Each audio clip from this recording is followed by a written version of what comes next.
Here with her husband, Becky Zunt.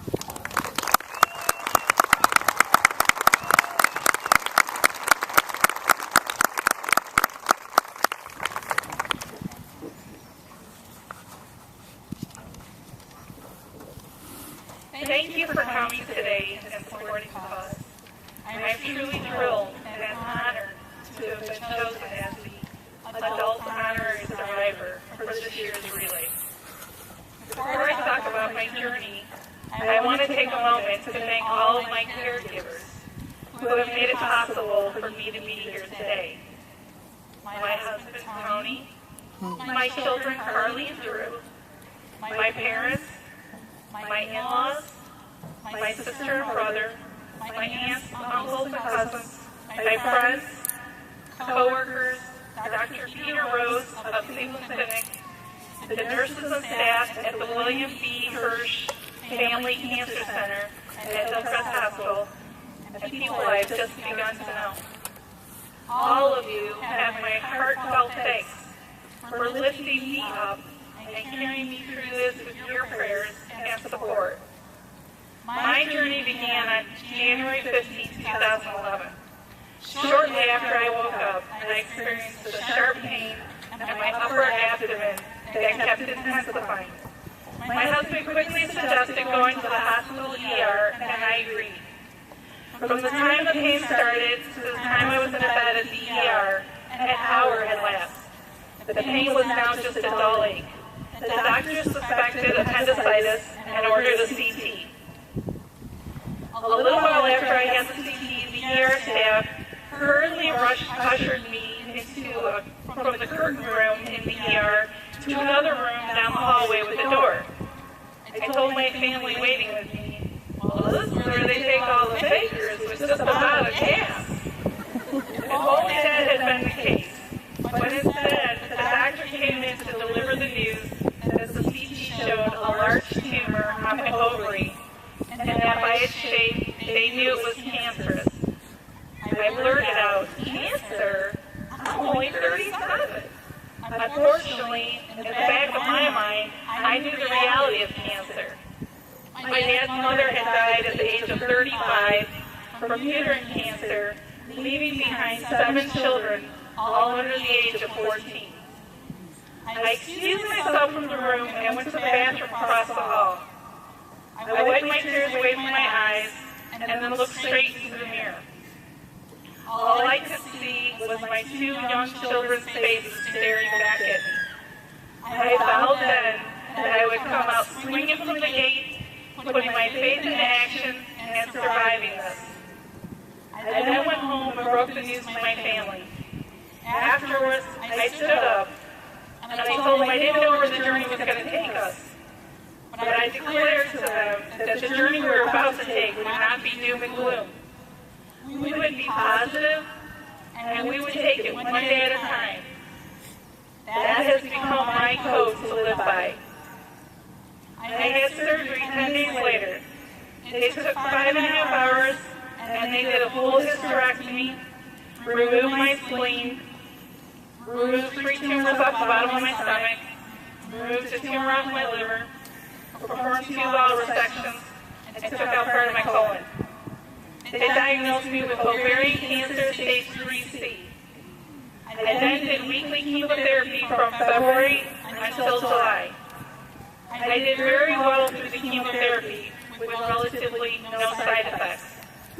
One thing I did for myself during chemotherapy was I was determined to meet someone new every week. I would approach someone every week and ask them what their story was, and then I would share mine. Before I knew it, the treatments became social hours, as I would see all my friends instead of just having chemicals dispensed into me. It was fabulous to take something back away from the cancer. After July, I continued having Avastin treatments every 3 weeks at the Cancer Center as part of a study I am enrolled in. I am happy to say that I just completed my last treatments this past Wednesday.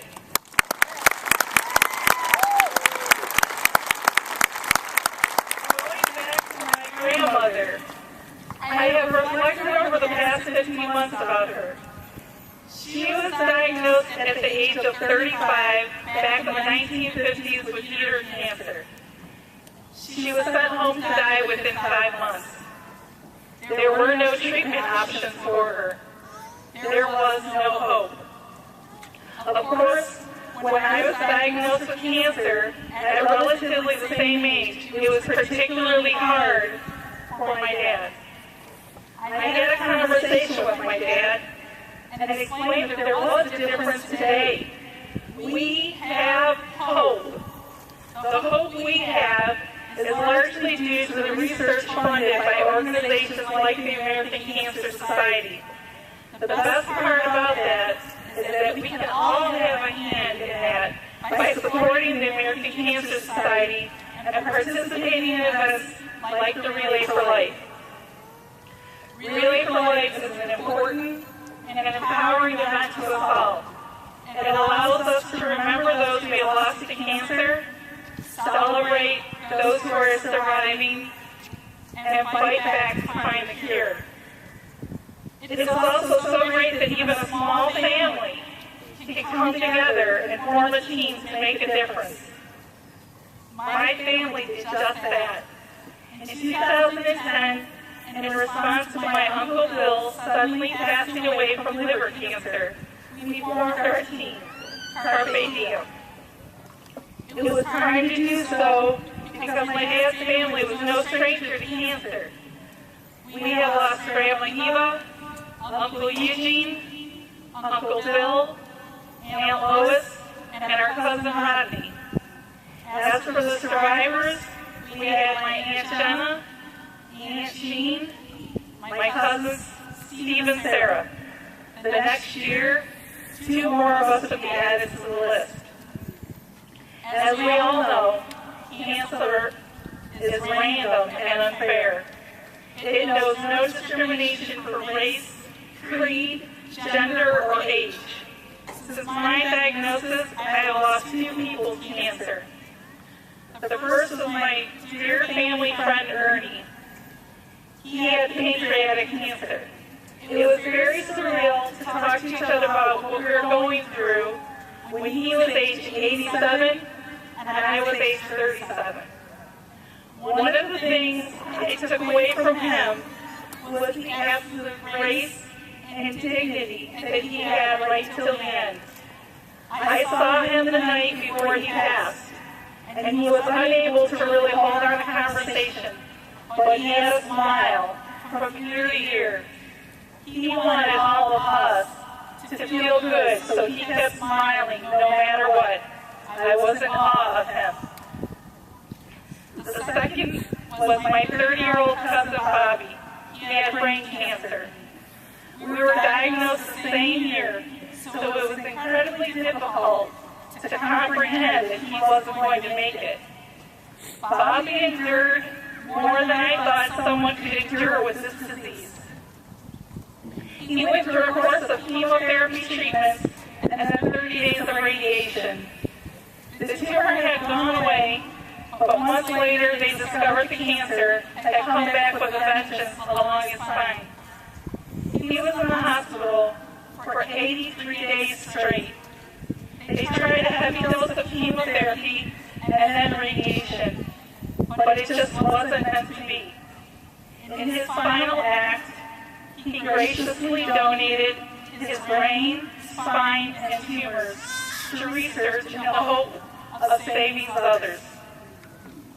As I stand here, I would like to think that I not only represent all of you who have either won the fight or continue to battle it, but also honor all the Bobbies who fought all the battles so bravely but lost the war. Together, we all stand here in honor.